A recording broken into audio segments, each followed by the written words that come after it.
তাইলে এই জন্য কোনো স্বামী তার স্ত্রীকে আল্লাহর দিকে ফিরাইবার চেষ্টা বিরত হওয়ার সুযোগ নেই।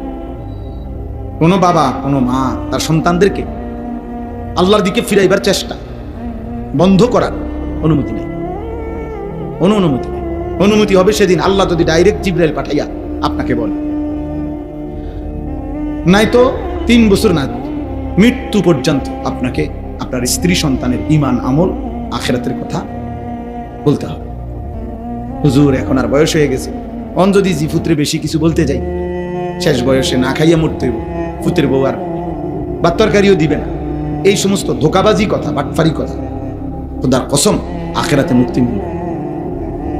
কারণ কোনো মানুষ যদি 3 বেলাও পেট ভরে খানা খায় তারপরও তার মৃত্যু হয় না, তাহলে আমরা বুঝি শেষ বয়সে না খাইয়া মরবে। তাহলে শেষ বয়সে যারা নিয়মিত খানা পায় তারা তো মরে না। না না, এমন লোক আমি শুনি নাই মৃত্যু। আপনারা শুনছেন কিনা কে জানে, মরে তো তাইলে আর আপনি কি করলেন? এটা অনেক মানুষ আছে, এটা আহা আপন সন্তান চোখের সামনে জাহান্নামের দিকে ছুটতেছে, উনি মাতেও না, উনি আপেল খায়, মালটা খায়, আর উনি জানে এটা হারাম করে।